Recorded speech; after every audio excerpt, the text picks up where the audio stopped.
tardes. ¿Qué tal? De ayer había subido de categoría, habéis visto, ¿no? Mañana no voy a estar aquí, ya os lo digo. Bueno, gracias a todos de nuevo, a los que ya estuvisteis ayer, por acompañarnos esta tarde otra vez en las terceras jornadas sobre la cultura del encuentro. Y bienvenidos a todos los que os habéis incorporado hoy para escuchar la charla de don Luis Rosas Invernón, y voy a hacer una breve presentación de él. Bueno, lo primero deciros que es padre de 4 hijos, que yo creo que es un valiente, ¿vale? Y su mujer, que está aquí también, otra valiente.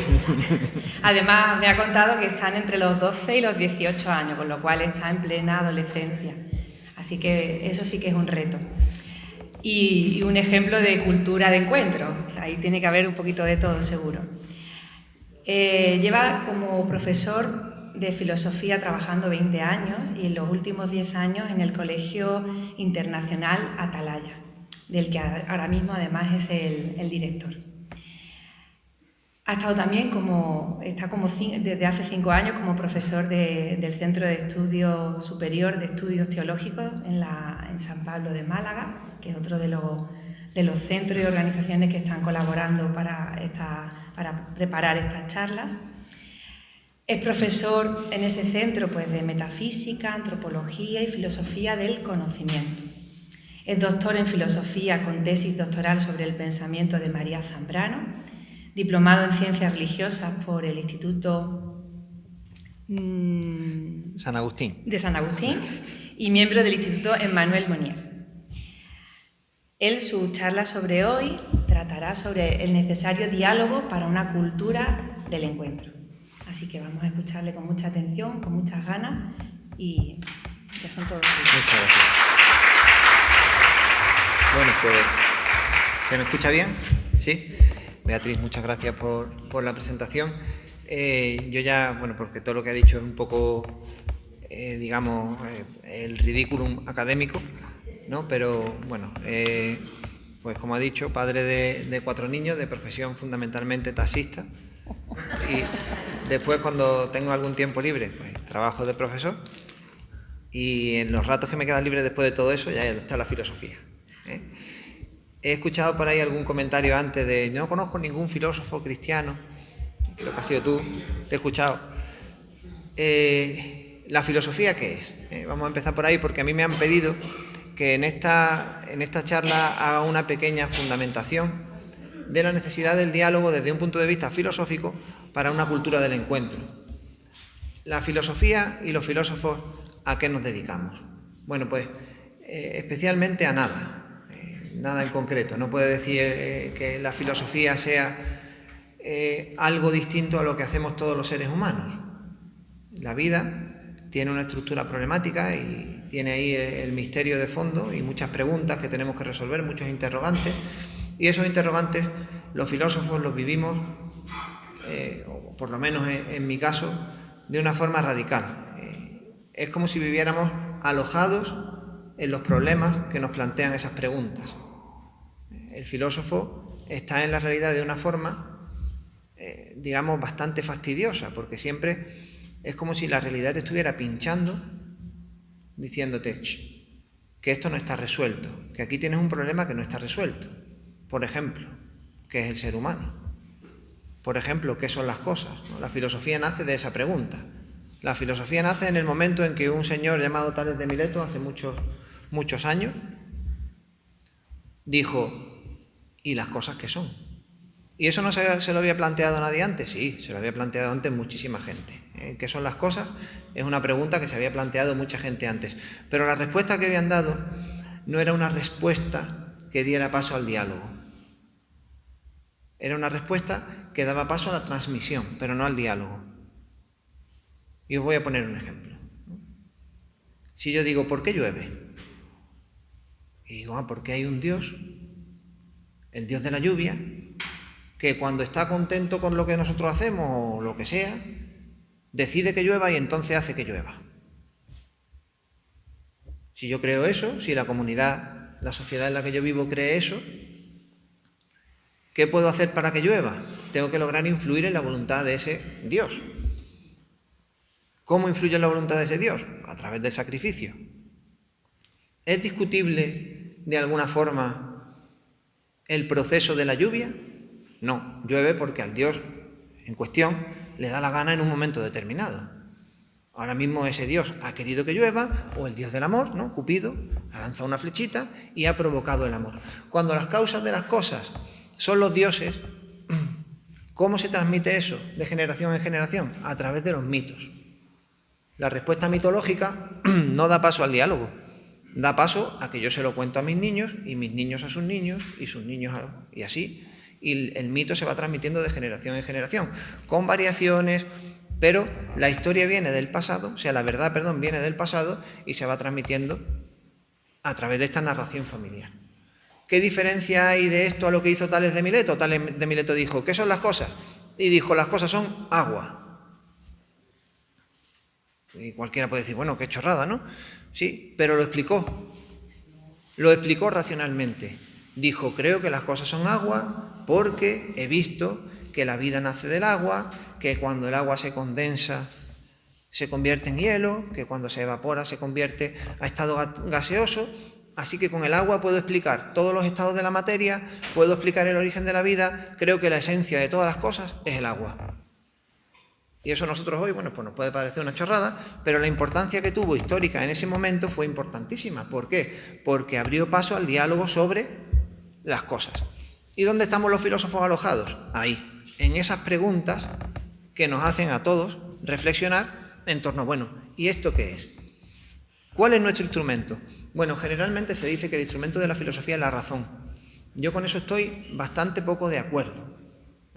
Es la razón, por supuesto, pero no solo la razón.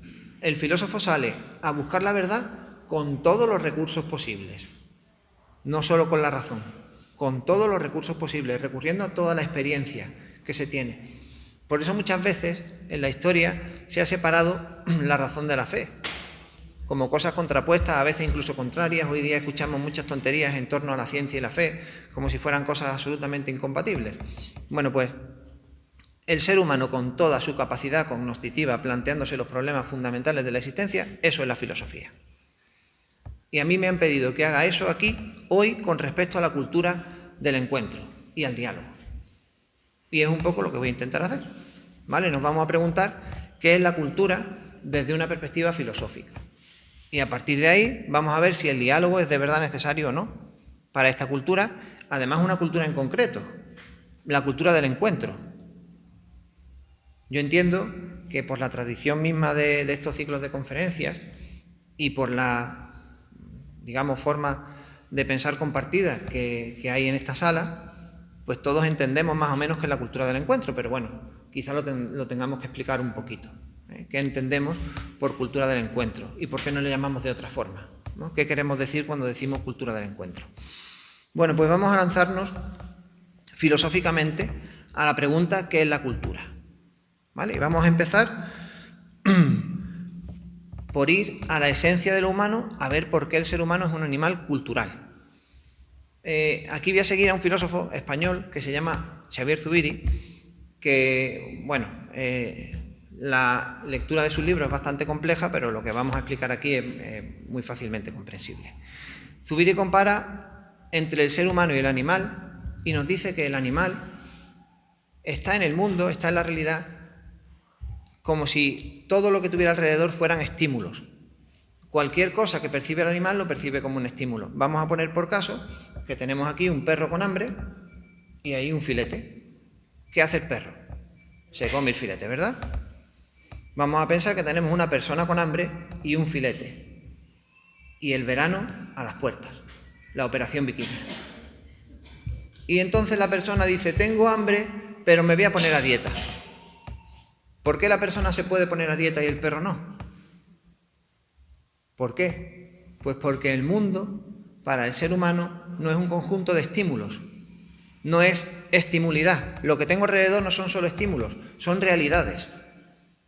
¿Eso qué implica? Pues que cuando yo tengo una realidad ahí, en vez de un estímulo, tengo cierta distancia con respecto a ella.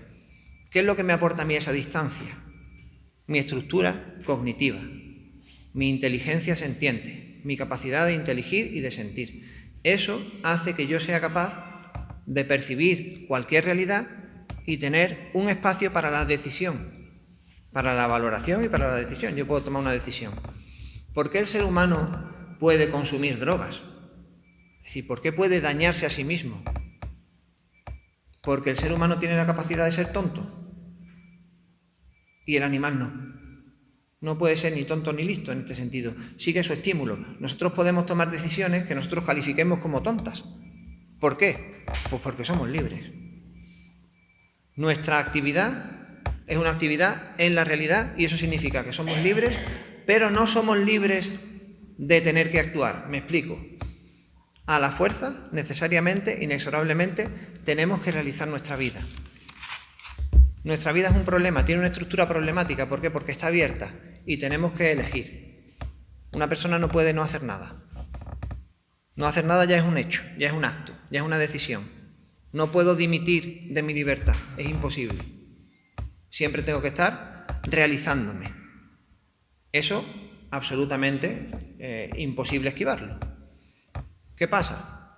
Que en esa libertad yo hago cosas y a la vez que hago cosas me hago a mí mismo. Si yo entro en una tienda de las que hay por aquí alrededor, en una zapatería, cojo unos zapatos y salgo corriendo, he robado, ¿no? He hecho un acto que es robar. ¿Y en qué me convierto al hacer un acto que es robar? En un ladrón. La acción humana califica y configura el sujeto humano. Si yo quiero ser una persona cariñosa, lo que tengo que hacer es tratar con cariño a los demás. Compensarlo no me vale. La acción me autorrealiza. No solo influyo sobre el mundo, sino que me configuro como persona. Ese es el problema de nuestra vida, la realización. Yo tengo que ir realizándome paso a acción, de forma libre. ¿Y qué es la cultura entonces? Pues el conjunto de todas esas acciones, individuales y comunes. Y es obligatorio. Obligatoriamente tenemos que desarrollar alguna cultura. ¿La cultura tiene que ser buena? No, puede ser buena o mala. ¿Por qué? Porque la respuesta que yo doy en mi vida puede ser positiva o negativa. Yo puedo entrar a la tienda y robar. Y puedo, como por ejemplo pasa en la sociedad española, hacer, digamos, más o menos costumbre el no declarar algunos ingresos en algunas empresas, ¿no? Tener una caja en B. Eso es muy típico de la cultura española, por ejemplo. ¿No? Y puedo a lo mejor pues tratar a las personas mayores de cierta forma, a los que son extranjeros de cierta forma, a las mujeres de cierta forma negativa. Bueno, pues son características propias de una cultura que es el resultado de las acciones de los individuos a lo largo del tiempo. ¿La cultura cómo se transmite? Pues de muchísimas formas. Pero la principal es la educación, pero también se transmite simplemente por el ejemplo, porque una de las, no sé si una de las, o la principal forma de aprendizaje del ser humano es la imitación. Entonces, la cultura muchas veces se transmite simplemente por imitación, porque veo una costumbre, una forma de proceder y la hago. No sé si han tenido ustedes la experiencia de ir a otros países y que el saludo sea distinto al que hacemos aquí, ¿no? Bueno, el mismo COVID fue para todos nosotros una ruptura de ciertas costumbres culturales, tanto a nivel de encuentros sociales, de comida, como de saludo, que nos hizo pues tener que modificar algunas costumbres y algunos comportamientos que teníamos muy asumidos. Bueno, voy a intentar avanzar, que me he quedado un poco... bueno... El primer factor clave, entonces, que encontramos cuando nos enfrentamos a la cultura desde un punto de vista filosófico es esta obligación de desarrollarnos en libertad.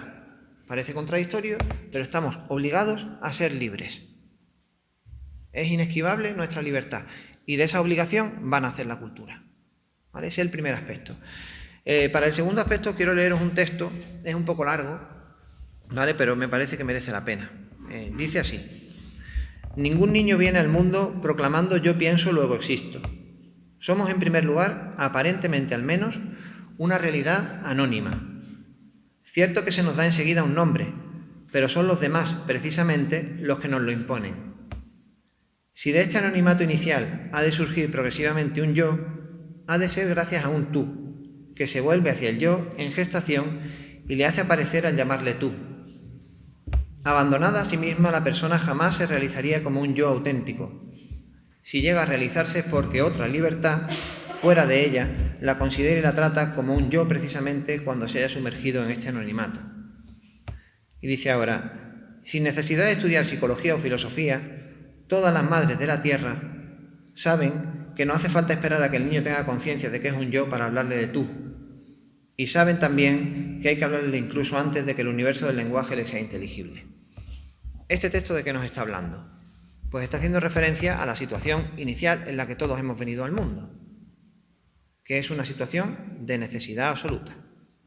Ningún ser humano sale adelante sin la ayuda de otros. Cuando eres un bebé y sales de la barriga de tu madre, o te atienden o mueres. No hay ninguna posibilidad de que el yo salga adelante sin el tú que le rodea. El cuidado que recibamos, todos los que estamos aquí, todos estamos vivos gracias a otros. Todos. Primero porque nos dieron la vida y después porque nos han cuidado cuando nacimos. Nos han alimentado, nos han criado, nos han educado. Mejor o peor, pero la vida humana en su mismo principio, en su estructura, es relacional, es dependiente. El ser humano, antes que hacer, padece. Antes de la acción tenemos el padecimiento. Padezco lo que me hagan los demás. Si los demás me hacen bien, entonces, pues probablemente cuando vaya creciendo me desarrolle más felizmente y pueda tener una vida más plena. Si en esos primeros años los demás me hacen mal, pues probablemente vaya cargando con eso el resto de mi vida, como vemos en muchas situaciones de jóvenes y en la infancia. Como tiene un colegio, bueno, pues tengo esto un poco más presente. ¿Esto qué quiere decir? Pues como hemos dicho antes, la cultura, estamos forzados a realizarla, pero no es una realización únicamente mía, sino que es una realización en la red social o comunitaria, ¿vale?, de todos los seres humanos. Así que es un desarrollo de la naturaleza humana a través de la acción, pero es un desarrollo a la vez personal y comunitario, ¿vale? Hasta ahí lo que vamos a decir de la cultura desde un punto de vista filosófico. Ahora, ¿qué elementos generalmente se dice que tiene una cultura? Pues generalmente se dice que tienen 6 cosas. El lenguaje, las costumbres, las normas, los valores, las creencias y la tecnología. Muy brevemente. El lenguaje. ¿Qué es el lenguaje? Pues la forma en la que nosotros nos referimos a la realidad. Vamos a poner por caso, vamos a hacer un experimento mental rápido. Vamos a poner por caso que de repente nos montan ahora mismo esto se convierte en una nave espacial, y salimos volando a otro planeta, llegamos a ese otro planeta, nos sacan allí, se va a la nave espacial y allí nos quedamos. Y ninguno de los objetos que percibimos, absolutamente ninguno, lo conocemos. No sabemos cómo funciona nada en ese planeta nuevo. ¿Qué es lo primero que hacemos? Pues empezar a dar nombre a las cosas. Nombrar. Esto es lo que hicieron los primeros seres humanos, nombrar. Vamos nombrando, y al nombrar, ¿qué hacemos? Ordenar. No pasa muchas veces, nos ha pasado, cuando estamos hablando de los colores, que una persona dice, eso es verde, y otra dice, no, eso ya es amarillo. ¿Por qué? Pues porque la percepción que tenemos cada uno del color, uno marca el límite del concepto, de la palabra amarillo, en un punto, y la otra persona lo marca en el otro. ¿Quién tiene razón? Ninguno. En este caso, en el que la escala es una escala continua del color, pues bueno, a mí me han enseñado que hasta aquí llega el amarillo, a partir de aquí empieza el verde, el naranja, esto, lo otro. Bueno, pues a lo mejor para una persona eso es verde fluorescente y para la otra es amarilla fluorescente. Bueno, no se va a caer el mundo por eso. Cuando llegamos a este planeta nuevo en el que estamos allí y empezamos a ver cosas moverse y bueno, ¿habrá vida en este planeta? ¿Eso que se ha movido es un animal? ¿Será peligroso o no será peligroso? ¿Nosotros aquí podremos comer algo? ¿Nos vamos a morir de hambre? Esa es la primera pregunta. ¿Tenemos dónde meternos si aquí empieza de repente a hacer frío o a caer cualquier sustancia que pueda caer de la atmósfera que nos pueda matar? ¿Qué tenemos que hacer en ese momento? Ordenar la realidad a través del lenguaje. El lenguaje es el primer instrumento para ordenar la realidad. Y a su vez, hablando del tema del diálogo, es el elemento principal para la comunicación. Cuando yo me comunico con otro, pues evidentemente lo hago de forma lingüística, tanto por escrito como a nivel oral. ¿Qué pasa? Cuando nosotros hablamos de diálogo, y hablamos de diálogo para una cultura del encuentro, que supone un encuentro entre culturas, pues evidentemente el tema del lenguaje es fundamental. Porque si no me entiendo con los que tienen otro lenguaje, mal vamos. Entonces tenemos que hacer todo lo posible por que este lenguaje para la cultura del encuentro sea un lenguaje comprensible para todos. ¿Vale? Con respecto a las costumbres, bueno, no hace falta incidir mucho en eso, ya hemos hablado, pero evidentemente la costumbre es una cosa, un comportamiento repetido a nivel personal o social. De familia a familia las costumbres cambian. Imaginaros ya de país a país o de época a época.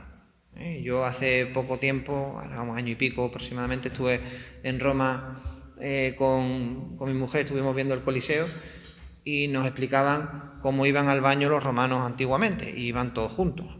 Allí, sin ningún tipo de pared ni nada, se ponían allí a hacer sus necesidades juntos.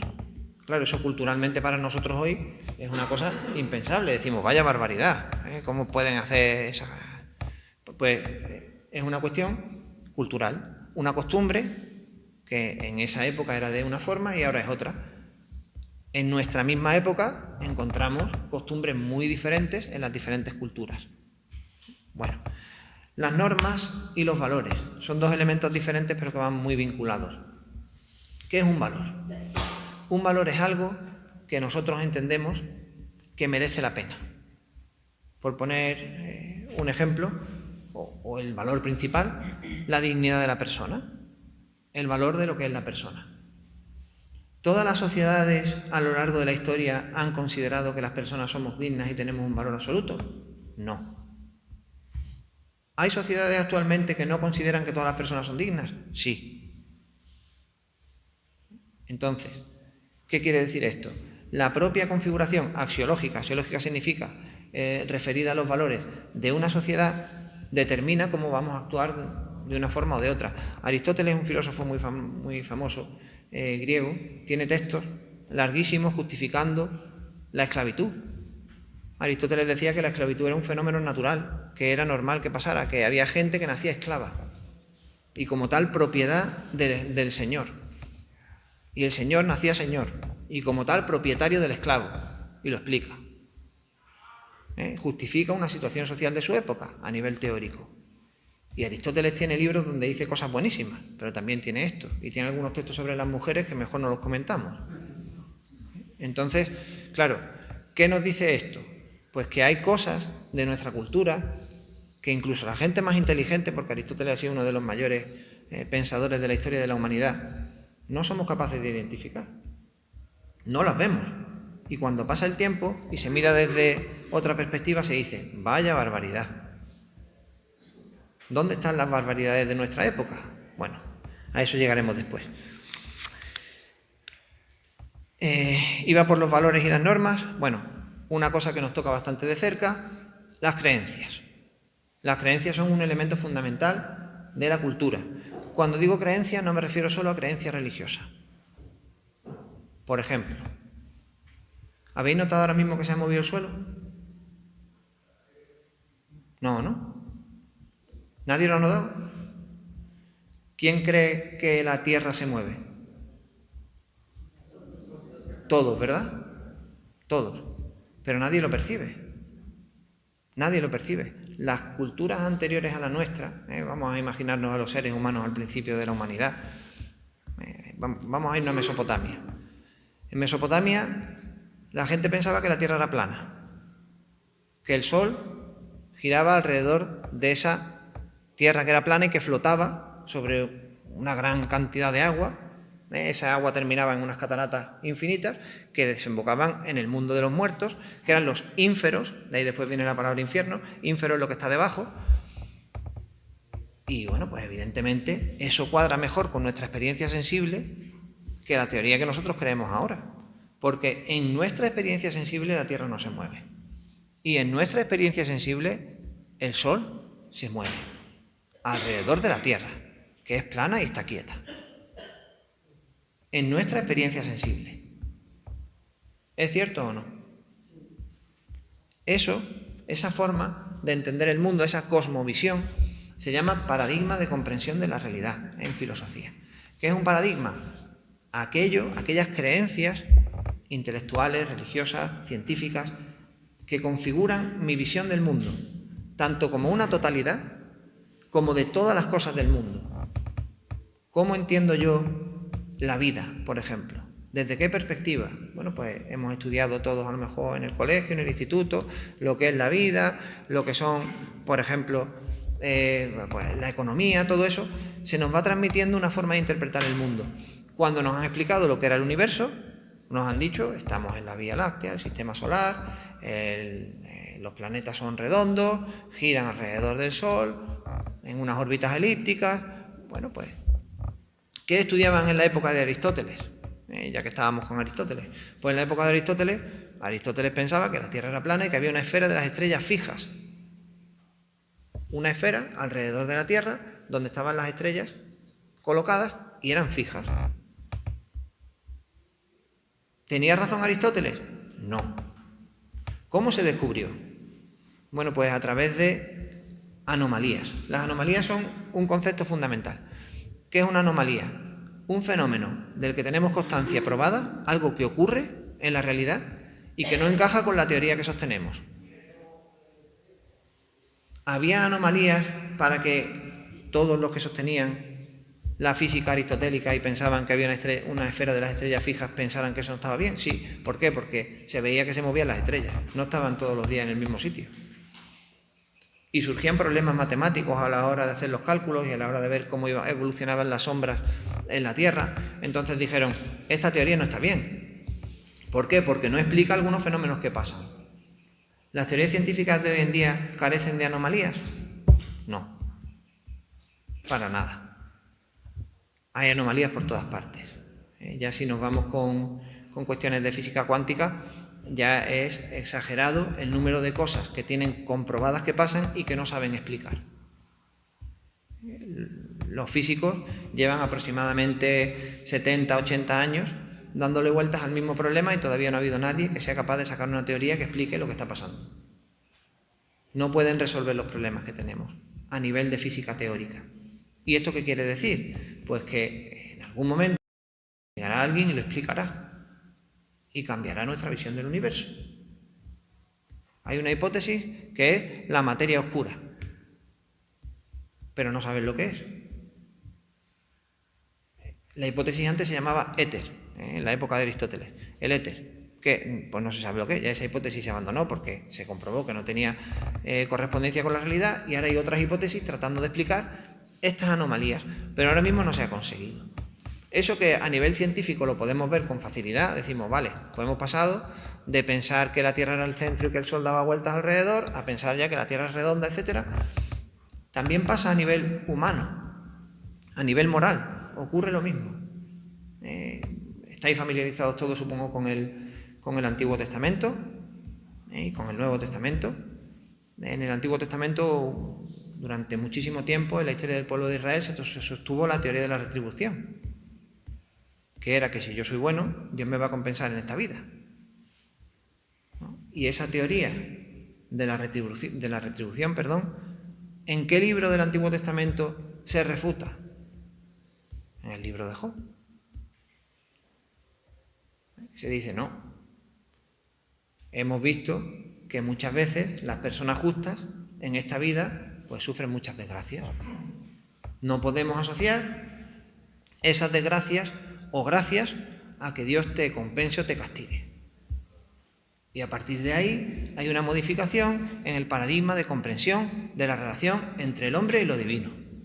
Por ejemplo, otro ejemplo a este respecto. Misericordia quiero y no sacrificios. Esta afirmación. ¿Por qué llegamos a esta afirmación? Pues porque la relación habitual del ser humano con la divinidad era a través del sacrificio. Comentábamos antes lo del politeísmo, ¿verdad? ¿Qué es lo del politeísmo? Pues pensar que existen varios dioses y que esos dioses son causas de los fenómenos naturales. ¿Cómo influyo sobre un Dios que tiene una voluntad humana como la mía? Dándole aquello que yo más quiero. ¿De qué dependemos? Por ejemplo, dependemos del alimento. ¿Cómo puedo hacer llegar el alimento a los dioses? Quemándolo. ¿Por qué? Porque se convierte en humo y asciende. Entonces, si le quiero dar este cordero a los dioses, lo sacrifico y ahí va con los dioses. Y se ponen muy contentos porque le estoy dando el cordero. Cuando quiero algo muy importante, muy importante, ¿qué tengo que hacer? Darle a los dioses aquello que es muy importante para mí. ¿Qué es lo más importante para mí? Mi hijo. La mayoría de las tribus antiguas tenían como costumbre el sacrificio del hijo primogénito del líder de la tribu. ¿Por qué? Porque así creían ganar el favor de los dioses. Cuando nosotros encontramos en la Biblia la afirmación misericordia quiero y no sacrificios, estamos ante un cambio de paradigma en las creencias de las culturas. Y un cambio de paradigma importante, me parece a mí. Que digamos, oye, que Dios no quiere que matemos a nadie y que de esta forma no influimos en la voluntad de Dios. ¿Cómo? ¿Qué quiere Dios? ¿Sacrificio? No, misericordia. Bueno, pues un cambio de perspectiva radical, desde un punto de vista religioso y moral. Bueno, vamos a pasar.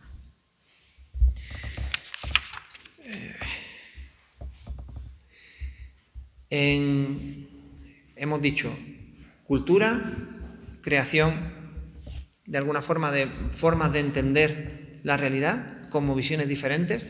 ¿Esto es donde nos coloca? Pues nos coloca en una situación de asumir que nuestra posición actual no puede ser una verdad absoluta. Nos tiene que colocar en una posición de humildad. Nosotros miramos atrás y decimos, estos estaban equivocados, estos estaban equivocados, estos estaban equivocados. ¿Vamos a pensar que nosotros estamos en lo cierto? Hay que hacérselo mirar si pensamos así. ¿Vale? ¿Cuántos pueblos se han creído el pueblo elegido? ¿Cuántas culturas se han creído estar en lo cierto y a partir de ahí han masacrado al resto de culturas, religiones, etcétera? No, si queremos construir una cultura del encuentro, no podemos ir al encuentro, en ningún caso, creyéndonos los poseedores de la verdad absoluta. Tendremos que ir con nuestros tesoros, que a eso iremos después, pero no podemos ir desde una posición de soberbia. Bueno,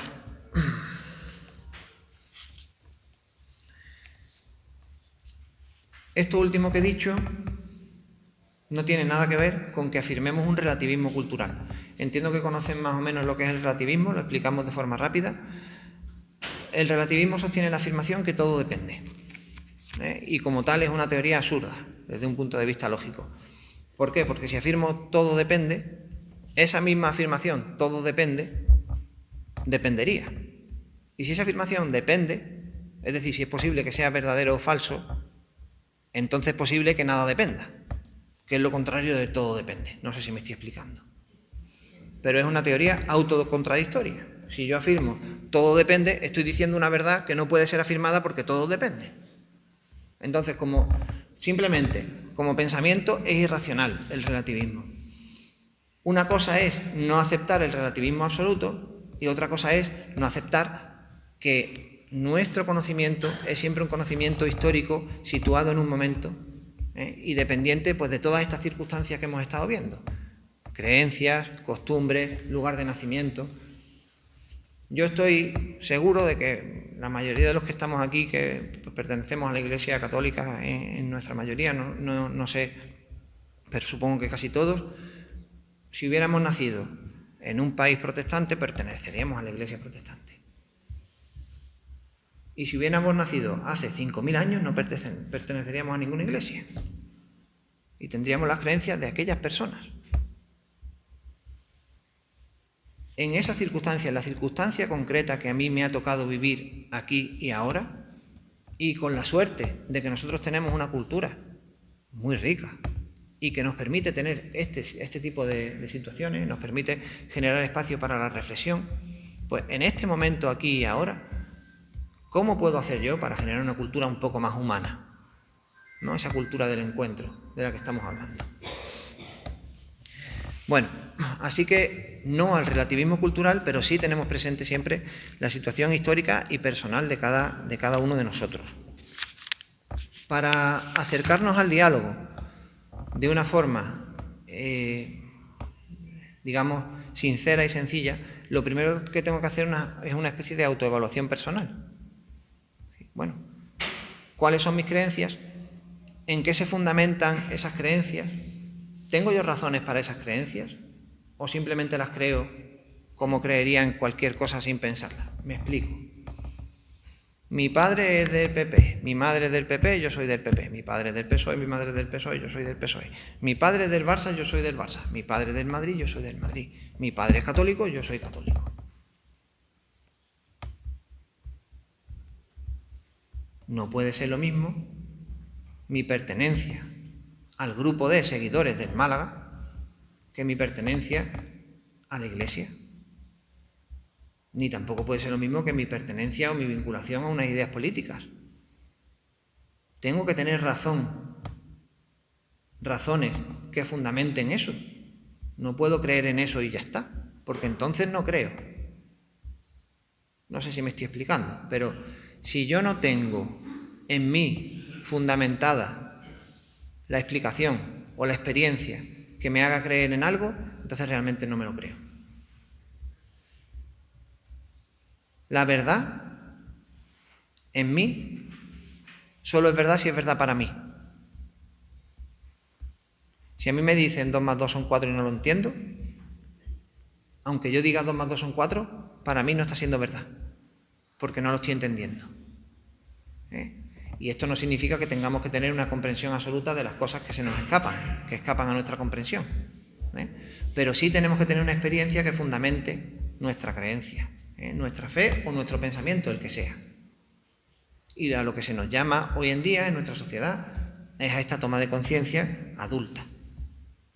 Nuestra sociedad ahora mismo ha pasado, desde mi punto de vista, a una situación nueva por 4 tomas de conciencia o 4 despertares muy importantes. El primero es la conciencia histórica. ¿Qué es eso? Pues que nos hemos dado cuenta de que somos un ser o una realidad que se va desarrollando a lo largo de la historia, que hemos tenido una evolución sociocultural, de lo que hemos estado hablando hasta ahora. Y eso nos coloca ante una responsabilidad histórica. Generalmente las personas, en tiempos pasados, más que ser actores de la historia, la padecían, sufrían la historia. Nosotros también la sufrimos, Sufrimos decisiones de personas, realidades, instituciones, pues en las que no tenemos mucha intervención y que afectan sobre nosotros. Pero nosotros ahora mismo por lo menos tenemos conciencia de que nuestras acciones pueden cambiar la historia, a corto y a largo plazo. Y eso es una novedad en la historia. Hay otra novedad que es la conciencia tanto de nuestra pequeñez en el universo, es decir, de la inmensidad del universo. Es una conciencia nueva que nos ha llegado a través de los descubrimientos científicos, como también nuestra incapacidad para averiguar cuál es el fundamento de la realidad desde un punto de vista físico. Es decir, la física cuántica nos lleva hasta un estudio de la realidad de los átomos y de lo que hay más para allá de los átomos, que nos hace ver que por debajo, en lo pequeño, no encontramos límite. Pero es que por arriba, en lo inmensamente grande, tampoco. Entonces el ser humano se encuentra que de pensar que era el centro del universo y que todo giraba alrededor de él, es una realidad pues que a nivel físico, de alguna forma es una incógnita. No somos capaces de definir de lo que estamos hechos a nivel atómico y tampoco somos capaces de ver cuál es nuestro lugar en un universo infinito. Aparte de estas dos conciencias, la histórica, que hace referencia a lo temporal, y la cósmica, que hace referencia a lo espacial, tenemos también la conciencia de globalización. Entendemos hoy en día que cualquier cosa que se haga en cualquier país afecta al resto, lo estamos viendo con las guerras, etc., ¿no? La afección directa que tienen sobre nuestra vida. No ya desde un punto de vista afectivo o sentimental, sino desde un punto de vista práctico. Pues el mundo está interconectado de tal forma que lo que ocurre en cualquier sitio afecta a la globalidad. Eso se ha dado pues gracias a los medios de comunicación, los medios de transporte y la aparición de Internet. Pues tenemos un mundo mucho más interconectado y esto es una situación nueva. Una persona en una aldea en Suecia hace 3.500 millones de años, 3.500 años, perdón, no tenía este problema. No lo tenía. Es un problema que tenemos ahora nuevo, una situación nueva. Y el cuarto despertar es la conciencia ecológica, que ahora mismo pues está muy de moda, con razón, porque hemos descubierto que nos podemos cargar nuestra casa. El planeta está en riesgo. Por la misma acción humana, pues está en riesgo que el planeta no. Lo que está en riesgo es nuestra supervivencia en el planeta. Porque realmente, si no existiera el ser humano, daría igual que hubiera oxígeno, dióxido de carbono o azufre en la atmósfera. Daría absolutamente igual. El oxígeno no es bueno en sí mismo mejor que el azufre. No es una cosa, es una realidad física, es una cosa como otra cualquiera. Las cosas son buenas o malas solo porque existe la persona humana. Entonces, estando nosotros aquí, para que podamos vivir, es necesario que la atmósfera tenga ciertas características, ¿no? Bueno, pues esa conciencia ecológica, junto con la conciencia histórica, la conciencia cósmica y la conciencia social, configuran una encrucijada existencial nueva para nuestra cultura. Tenemos que dar respuesta a cosas que nos ha dado antes. Es un reto para todos. Y desde los ambientes cristianos, pues es un reto construir una cultura que responda a los valores de Jesús de Nazaret en estas nuevas problemáticas, junto con las problemáticas de siempre. Pero creo que es importante tener conciencia de todo eso. Ahora voy a pasar a hacer brevemente un análisis crítico, pero muy rápido, de los factores que, desde mi punto de vista, impiden el diálogo en nuestra cultura. Nuestra cultura tiene muchas cosas buenas. La primera, por ejemplo, pues que se pueda hablar en libertad, se pueda reunir un grupo de gente y podamos tener estas conversaciones, junto con muchas otras cosas. La cultura occidental ha transmitido unos valores que, aunque no siempre se respeten, pero están ahí como base y como fondo. La unión del cristianismo junto con la tradición filosófica griega ha dado de sí una sociedad que tiene cosas buenas, también tiene cosas malas. Por ejemplo, pues que no tenemos niños. La natalidad está bajando mucho, eso es muy triste. No hay una vida configurada de tal forma que la gente quiera o pueda tener niños con cierta alegría. Después iremos un poco sobre eso. Decía María Zambrano que a un régimen político se le conoce o se le puede juzgar por el ritmo que imprime al pueblo. Y el ritmo, por lo menos el que llevo yo y mi mujer, el ritmo que llevamos nosotros es un ritmo ultra acelerado. Ultra acelerado. No nos da tiempo para respirar. Estamos en una vorágine de tareas, trabajo, etcétera, que al final, ¿qué es lo que te imposibilita? Pararte y pensar. Y sin pensamiento no hay diálogo. Es imposible. Si yo no tengo nada que pensar, no tengo nada que decir. Podré repetir lo que dicen otros, pero sin pensamiento nunca va a haber diálogo. Estamos saturados a nivel rítmico, a nivel de tiempo. También estamos saturados a nivel sensible. Nuestra sensibilidad es impactada por millones de anuncios a través del teléfono móvil, a través de la radio, a través de los medios de comunicación, a través de los carteles publicitarios. Es un constante bombardeo a nuestra sensibilidad y a nuestra inteligencia. ¿Qué pasa? Pues que todo el día corriendo y recibiendo mensajes que fundamentalmente te dicen compra o busca el placer. Básicamente son los dos mensajes principales que nos vamos a encontrar. Esa saturación que hay te hace no tener tiempo para pararte y pensar. Hacen imposible la filosofía. Y después, aparte, todo lo que nos llega nos dice además lo que tenemos que pensar. Si tú pones la radio, se habla de los 2 o 3 temas en cualquier cadena, cualquier emisora. Te dan una idea u otra, pero los temas son los mismos. Te dicen sobre este tema, ahora en este tiempo toca pensar solamente sobre la independencia de Cataluña. Lo único que existe es la independencia de Cataluña. Y vamos a hablar todos de la independencia de Cataluña. Y después vamos a hablar de la sequía. Venga, ahora hay que hablar de la sequía. Y todo el mundo habla de la sequía. ¿No pasan más cosas? ¿No ocurren más cosas? O sea, tenemos que hablar de estos temas. No solo nos dicen lo que tenemos que pensar, sino que nos dicen en qué tenemos que pensar. Y al decirnos eso, nos dicen también en qué no tenemos que pensar. Y los diálogos de la gente en los bares, en el trabajo, en esto y el otro, son sobre esos temas. Sobre el partido de ayer del Madrid o de no sé cuánto. ¿Y dónde están los temas importantes? No aparecen nunca. Y se nos va la vida con las elecciones en el País Vasco, en Cataluña, o donde sea, muy bien, importante, pero no hay más cosas. ¿Qué está pasando en mi ciudad? ¿Qué está pasando en mi pueblo? ¿Aquí qué está pasando? ¿Qué se está haciendo? Porque esta es la vida política en la que yo puedo influir. Y en esta vida, en esta polis, donde yo puedo crear cultura, ¿qué está pasando? Nos resulta imposible saberlo, pero realmente imposible. ¿Por qué? Pues porque nos engañan constantemente. Necesitamos periodistas que se comprometan con la verdad. Si no, es imposible que nosotros podamos tener un conocimiento sobre lo que está pasando en el mundo. Esto lo han hecho todas las sociedades y todas las culturas. La manipulación de la gente a través de información inventada o distorsionada o enfocada según conveniencia. Y lo siguen haciendo. Lo que pasa es que los instrumentos que tienen ahora son muchísimo más efectivos y avasalladores con la libertad de la persona y entonces pues nos imposibilitan el pensamiento y el diálogo.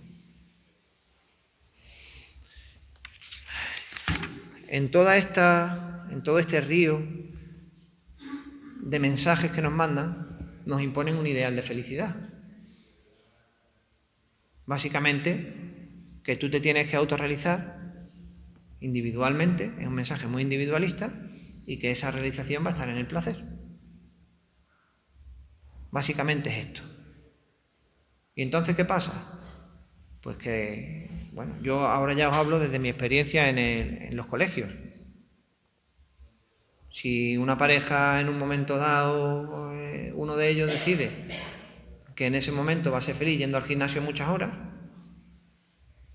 pues va al gimnasio muchas horas y la otra madre decide que va a ser feliz de otra forma y a los niños, pues, que se haga cargo la abuela. Y si ya no nos conviene, pues nos separamos. ¿Por qué? Pues porque yo tengo que buscar mi felicidad y ser feliz yo. ¿Y después son felices? Bueno, tengo muchos ejemplos, en muchos casos en los que no. Y el daño irreparable que se hace sobre estos niños, irreparable, el sufrimiento que hay detrás de tantas familias rotas, simplemente porque estamos buscando la felicidad en estos sitios, realmente triste, la situación que es generada ahora mismo con respecto a esto. Y ya, bueno, pues todo el tema de buscar la felicidad en el consumo de drogas, etcétera, etcétera, ¿no? En tener un cuerpo tal cual, pues son situaciones constantemente nos están bombardeando con la imagen perfecta que tiene que tener la mujer, que tiene que tener el hombre. Bueno, pues eso cala, eso al final entra. Y entra constantemente. La única forma que tenemos de pararlo es decir, necesito parar, me retiro, necesito hacer silencio con respecto a todo esto que tengo alrededor.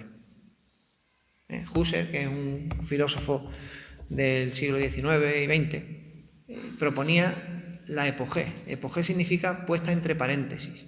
Él creía que teníamos que poner entre paréntesis nuestra creencia sobre la existencia de las cosas para después redescubrirlas, ¿no? El proceso de la fenomenología es complejo, no lo vamos a explicar ahora, pero yo aquí propongo otra epogé distinta, una puesta entre paréntesis de todo esto que nos llega. Tenemos que ponerlo entre paréntesis y buscar alguna forma de retirarnos del ruido. Hay que buscar espacios de silencio y hay que buscar espacios de pensamiento donde yo pueda valorar lo que me llega. Todo, todo, desde cualquier ámbito. Y decidir, bueno, ¿yo qué pienso sobre esto? A mí me interesa esto, me interesa lo otro, por dónde quiero tirar, por dónde quiero orientar mi vida y hacer un proyecto de vida.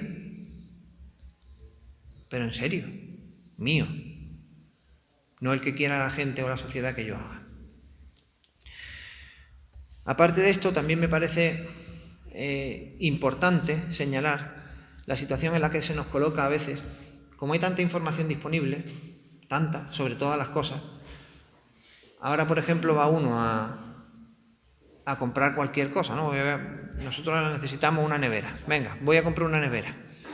Y hay 500 millones de neveras. Y dices tú, ¿qué nevera me compro? Claro, para tomar una decisión responsable sobre la nevera que me compro, pues como quiero hacerlo bien, me tiro a lo mejor 5 o 6 semanas buscando una nevera buena. Y acaba uno amargado ya con la nevera. Bueno, pero es que esto de la nevera es una tontería. Pero la crianza de los niños antes era más sencilla. No porque fuera más sencilla, porque la tarea era la misma. Pero uno hacía lo que había aprendido de sus padres con alguna modificación que a uno se le ocurriera.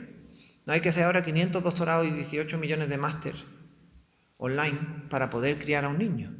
Porque hay que ver qué le doy de comer. ¡Puf! ¿Con qué sartenes cocino? ¡Puf! Otros 2 meses para comprar una sartén. Claro, ahora que me quiero comprar un coche ecológico, no sé cuál. Todo. Hay tanta información, tantísima información, que tenemos que renunciar a ser sujetos responsables en muchas de nuestras acciones, insalvablemente. Estamos en una situación, he llamado aquí, de impotencia radical e insalvable. Porque no podemos, somos seres limitados y no podemos dar abasto con todo. No puedo ver si es mejor que los niños duerman en la cama con los padres o duerman separados desde el principio, dejarlos llorar no sé cuánto, me tengo que leer 18 millones de libros. Después lo que he dicho, para la comida lo mismo. Como profesor, para educar lo mismo. Todo está en cuestión y como tenemos tanta información disponible, pues no llegamos. Y eso pues genera cierta sensación de infelicidad. Hay estudios hechos en Estados Unidos, una cosa muy tonta pero que ilustra bien el tema. Se llevó a la gente a comprar vaqueros. A mucha gente a una tienda donde solo había 2 modelos y a otra cantidad de gente similar a una tienda donde había 30 modelos distintos. La gente que salía de la tienda de 2 vaqueros después afirmaba, con el paso del tiempo, estar muchísimo más feliz con sus vaqueros que los que habían ido a la tienda donde había 30 modelos. ¿Por qué? Porque tú vas a la tienda, comparas, dices, este o este, bueno, pues este mejor, tal, pum, y sale súper feliz porque tiene unos vaqueros. Y en la otra, como había 30 y el proceso es inabarcable, al final el sujeto sale pensando que se ha equivocado. Creo que me he equivocado, no lo he hecho bien. Bueno, pues esa es la situación en la que estamos ahora mismo. Tanta opción que al final sales con la frustración de no haberlo hecho bien. Y eso, bueno, pues también me parece importante. Como os digo, ¿qué propongo yo ante esto? Lo primero, pararse. Pararse en el sentido más básico de irse un rato al campo, darse un paseo, meter los pies en un río, respirar, no coger el móvil, pararse. Hay que hacer una pausa. Hay que salirse del río donde estamos sumergidos. Es fundamental ese tiempo de silencio, porque si no, no me puedo encontrar ni conmigo mismo, ni puedo encontrar mis pensamientos, ni puedo encontrar nada más allá. Ni puede aparecer nada más, porque estoy saturado. Entonces necesito hacer un espacio para que dentro de mí puedan pasar cosas que no sean las que me están metiendo. Después, pues un claro no al relativismo. Para mí el relativismo es la filosofía de los poderosos. Pedro Casaldáliga decía que todo es relativo excepto Dios y el hambre. ¿Por qué decía eso? Porque dile tú a un pobre que su hambre es relativa. No, eso no es relativo. ¿O cómo me muero? Eso no es... Evidentemente no es comparable, Casaldáliga aquí está empleando una metáfora, pero ¿qué le interesa al poderoso? Todo depende. Las cosas dependen de la perspectiva desde la que se mire. No, la realidad está aquí. Y esto no depende de nada. Si yo quedo con un amigo a tomarme un café a las 5 y llega a las 6, perdona, pero ha llegado tarde. La hora no depende de la percepción que tú tengas. Ha llegado tarde. Si una mujer mayor está cruzando un paso de cebra con sus bolsas cargadas y le está costando y llega un muchacho y le ayuda, eso es distinto a que llegue un muchacho y le dé una paliza. Eso es muy distinto. Una cosa está bien y la otra cosa está mal, o muy mal. ¿Por qué? Pues porque tenemos una cosa que se llama dignidad. Las personas tenemos un valor absoluto. Zubiri decía que somos realidades relativamente absolutas. ¿Por qué? Porque somos absolutos con respecto a lo que tenemos alrededor. Yo soy un absoluto y vosotros sois un absoluto para cada uno de los que tenéis alrededor. Hay que trataros como realidades absolutas, pero todos sois relativos a Dios. Y Dios es la única realidad absolutamente absoluta. Nosotros somos absolutos, pero en relación a Dios, Dios es quien nos hace dignos. Pero mi dignidad, aquí y ahora, exige un respeto a todos los que estamos alrededor. Y eso baña el universo entero de valores. Eso le da al universo entero una coloración axiológica. Es decir, estamos ante, pues que si yo hago algo malo contra ella, algo que la daña, eso está mal. Entonces, ¿relativismo? No, relativismo no. Hay que tener en cuenta el momento, la situación de cada uno, las circunstancias, por supuesto, pero el relativismo no. Entonces, nos paramos, decimos que no al relativismo y después lo segundo que hacemos es decirle que no al inmovilismo cultural. Ya que estamos hablando de la cultura, hay que salirse de todo lo que nos están metiendo y hacer un esfuerzo por estudiar. Hay que hacer un esfuerzo por informarse, hay que hacer un esfuerzo por formarse. Estamos hablando de la cultura, que es un hombre culto. Bueno, generalmente se entiende una persona que lee mucho, pero un hombre culto es una persona que se ha cultivado. Que yo pueda cultivarme a mí mismo, tener mis propios pensamientos, mi propia capacidad de discernimiento, mi análisis crítico de la realidad, eso es muy importante. Por último, si decimos no al individualismo, pues estamos diciendo que sí al diálogo, que es de lo que estamos hablando ahora. Y ahora pues voy a decir brevemente, ¿vale?, para ir terminando ya, que no quiero pasarme de la hora, algunas cosas que creo importantes con respecto al diálogo. Con respecto a los 4 despertares que decíamos antes, el despertar ecológico, el despertar social, yo creo que la conciencia, el despertar histórico, nos obliga al diálogo desde la conciencia de que nuestro conocimiento evoluciona. Es decir, como he dicho antes, tenemos que asistir al diálogo con humildad.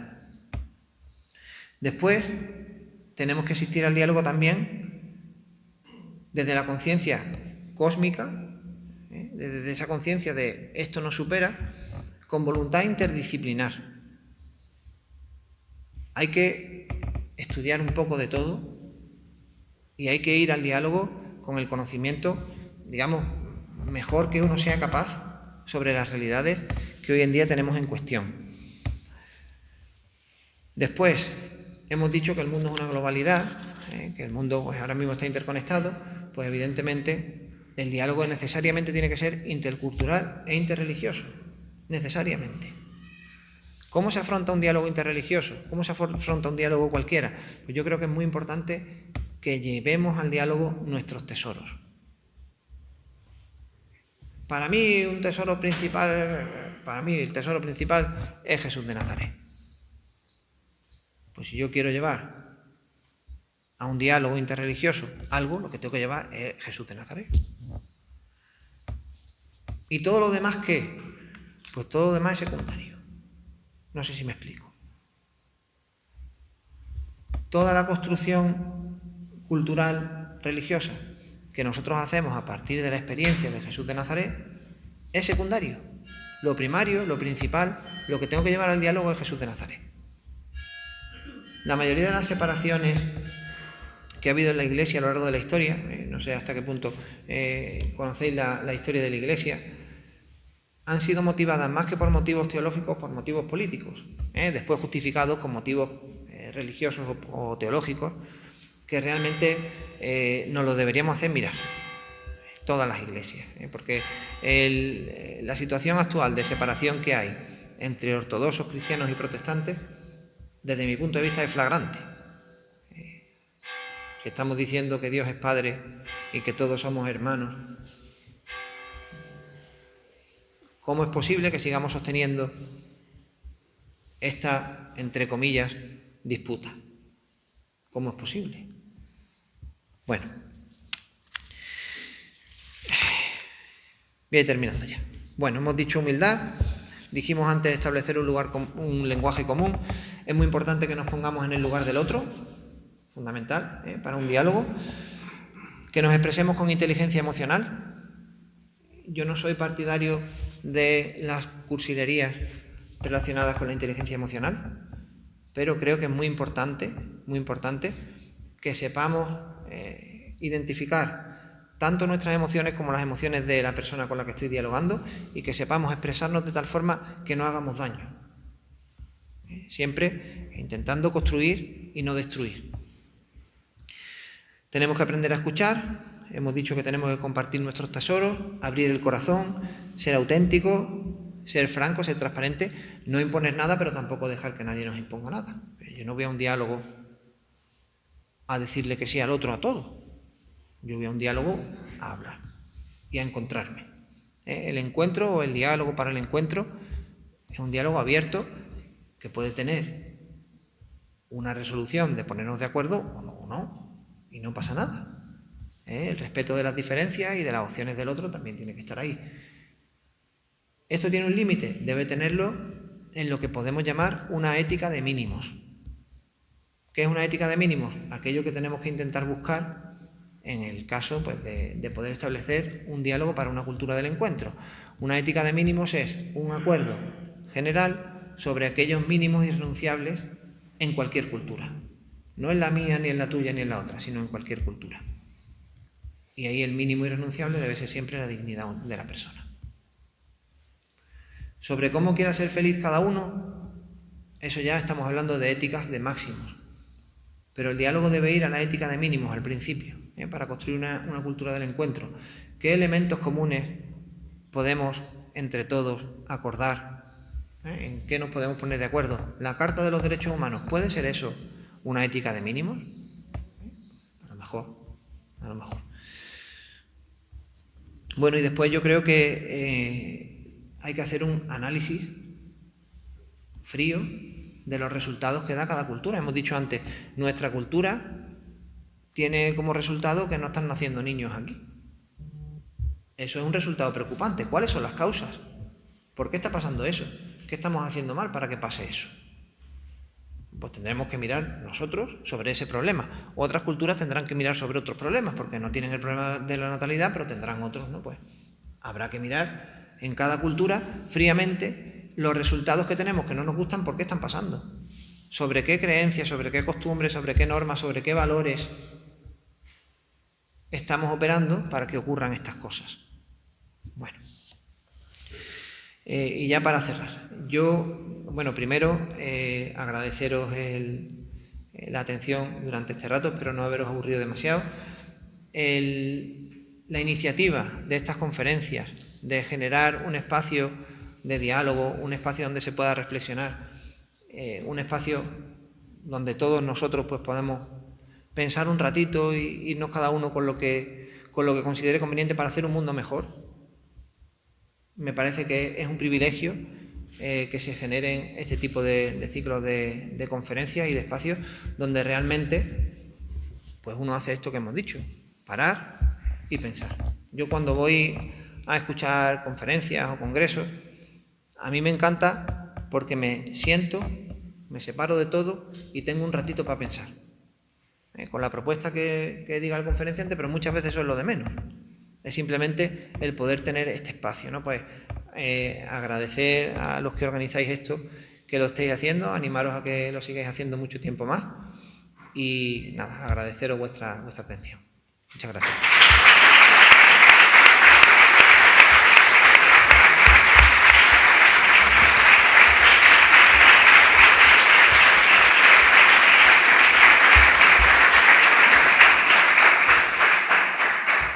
Bueno, muchísimas gracias, Luis. Yo me lo he apuntado casi todo.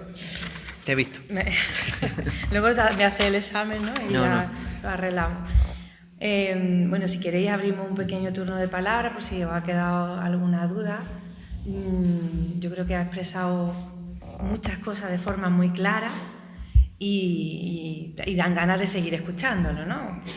Si no hoy otro día, así que tenemos probablemente algún otro momento, en algún otro sitio, en algún otro espacio, deseando de poder seguir escuchando algo tan sencillo, ¿verdad?, pero también tan complejo.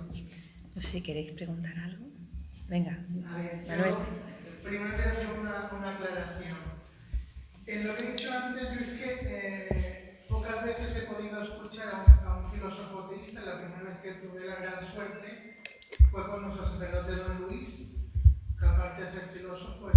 Agustín, que gracias a él pude conocer la orden. Porque siempre me he encontrado en el instituto, en filosofía, profesores ateos, y en mi caso era un problema doble, porque yo siempre a la clase de filosofía llegaba y decía que quería ser sacerdote y filósofo. Entonces ahí, pues usted imagínese lo que me encontraba. Me ha hecho hacer aporín, es decir, me ha problematizado, porque a mí siempre en la filosofía yo me quedaba hablando horas y horas con el profesor. Entonces, he formado 3 preguntas porque no da tiempo para más. La primera pregunta es, usted como filósofo teísta, ¿cómo ve si hay algún diálogo, cómo podemos dialogar con esa filosofía atea más dura? En el caso, como el ejemplo, también, segunda pregunta, ¿cómo podemos reflexionar mediante la filosofía teísta con las frases lapidarias de Nietzsche, como Dios ha muerto, o de Hegel, no sé si fue exactamente esa frase, Dios ha muerto, viva el hombre? ¿Cómo podemos reflexionar o cómo podemos contestar a esta frase? Y la tercera pregunta, tengo la suerte y el honor de que mi mejor amigo es biólogo, entonces yo estoy en Mi pregunta es, ¿cómo puede dialogar la filosofía con el punto de vista científico, en este caso, la biología? Y muchas gracias. Muy bien. Un placer y un honor. Muchas gracias. Bueno, voy a empezar por el primer comentario, que no es la pregunta. La filosofía en los institutos es peligrosa. Es peligrosa porque muchos profesores aprovechan para hacer apología del nihilismo, y en una edad muy mala, en edad en la que los niños, bueno, pues están pasando, bueno, un proceso extraño de autoidentificación, etcétera. Entonces, la mayoría de los profesores que conozco de instituto son nietzscheanos, casi todos. Y lo que Nietzsche decía, así en resumen, les digo, la vida no tiene sentido, la vida es una auténtica porquería, no hay nada que fundamente la realidad, y como esto es así, el ser humano se ha inventado que Dios existe y se ha inventado la religión. Y se ha inventado todo esto porque es incapaz de aceptar la verdad. Necesitamos que surja el superhombre, esto es lo que dice Nietzsche, y el superhombre es aquel que acepta que la vida no tiene sentido y se inventa el sentido que le da la gana y juega. Entonces el superhombre se toma la vida como un juego. ¿Qué pasa en un juego de niños? Que gana el que mejor hace el juego, el que mejor se le da, generalmente el más fuerte. Entonces, ¿qué es la vida para Nietzsche? Pues algo que no tiene ningún sentido, donde cada uno puede inventar el juego con los valores que considere y jugar. Con respecto a la afirmación que decías de Dios ha muerto, de Nietzsche, después de que muriera Nietzsche, a los días apareció una pintada en Alemania que decía Nietzsche ha muerto y firmaba Dios. ¿Cómo podemos refutar a Nietzsche? Ya se refutó él solo. Quiero decir, ¿cómo podemos refutar las filosofías ateas? Primero, la refutación del ateísmo tiene que ser la demostración de la existencia de Dios. La única refutación posible. O la afirmación de la imposibilidad tanto de la demostración de la existencia de Dios como de la demostración de la inexistencia de Dios. Entonces, supongo que conocerás algo de la filosofía de Santo Tomás. Hay muchas pruebas, muchos argumentos relacionados con la existencia de Dios. Bueno, todas esas reflexiones en torno a la existencia de Dios, que parten algunas de la experiencia sensible y otras parten de razonamientos lógicos, están ahí y tienen su validez hasta cierto punto. Esas filosofías, a lo más que te van a llegar es a afirmar lo que afirmaba Santo Tomás.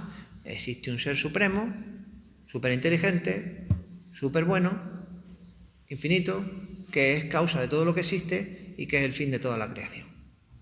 ¿Vale? Eso en ningún momento es decir Dios es Padre. En ningún momento. No sé si me estoy explicando.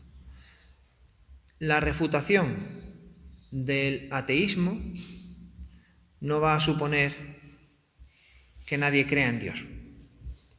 Puede suponer que alguien crea que Dios existe, pero no va a suponer que alguien confíe en Dios. Entonces, ¿es, desde mi punto de vista, fácil refutar el ateísmo desde un punto de vista filosófico? Me parece a mí que sí, porque me parece que es mucho más razonable pensar que todo lo que existe tiene que tener una causa. ¿Vale? Ahora, afirmar que esa causa es amor, que esa causa es padre, etcétera, eso ya es experiencia religiosa. Ahí no podemos llegar con la filosofía. ¿Dónde podemos llegar con la filosofía? Perdón, a afirmar hay un misterio. Hay un misterio.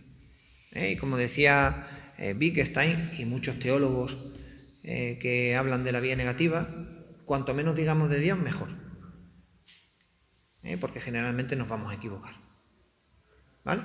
Eso desde un punto de vista de el diálogo con la filosofía atea, pero vamos, el diálogo en filosofía siempre tiene que ser a través de argumentación. ¿Vale? Entonces, esa argumentación se ha dado a lo largo de toda la historia y sigue presente ahora. ¿Hay algún conflicto entre filosofía y ciencia o entre religión y ciencia? Mira, hemos estado hablando de la evolución del conocimiento. Después del politeísmo llegó el monoteísmo. Apareció con la tradición judeocristiana, se dejó de creer en los dioses y se creyó que Dios era uno, y apareció a partir de ahí la idea de creación. Y se dijo, Dios, ser infinito, ha creado el mundo, el universo. Ese universo depende de Dios, pero es una realidad creada inteligentemente. El universo es una obra inteligente. ¿Por qué? Porque la ha creado un Dios inteligente. Y el universo tiene autonomía, porque es distinto de Dios. Dios es trascendente al universo. El universo es contingente, ¿vale? Tiene un principio y tendrá un final. Si no hubiera existido no pasaría nada. Dios es necesario. Esta propuesta que viene del judeocristianismo y que después refuerzan San Agustín y Santo Tomás, San Agustín sobre todo con la idea de creación desde la nada, es lo que posibilita que nazca la ciencia. ¿Por qué es posible la ciencia? Porque ya creemos que el fenómeno natural no depende de un Dios que ha decidido que llueva, sino que creemos que todo esto, todo el universo, toda la creación, tiene una inteligencia detrás. Y esa inteligencia se corresponde con la nuestra. Y entonces el universo es comprensible para nosotros. Entonces lo podemos investigar, entonces podemos encontrar sus leyes y entonces tenemos la ciencia. Entonces, sin monoteísmo no hay ciencia. Por lo menos históricamente hablando, tal y como la conocemos ahora, tal y como conocemos esta ciencia. ¿La ciencia ha refutado en algún momento la existencia de Dios? Por supuesto que no. ¿La ciencia ha probado la existencia de Dios? Por supuesto que no. La ciencia no va a probar ni a refutar nunca la existencia de Dios. Jamás. Eso va a quedar para la filosofía y para la experiencia personal. ¿Vale? Y no sé si me he dejado algo por ahí de lo que me has preguntado.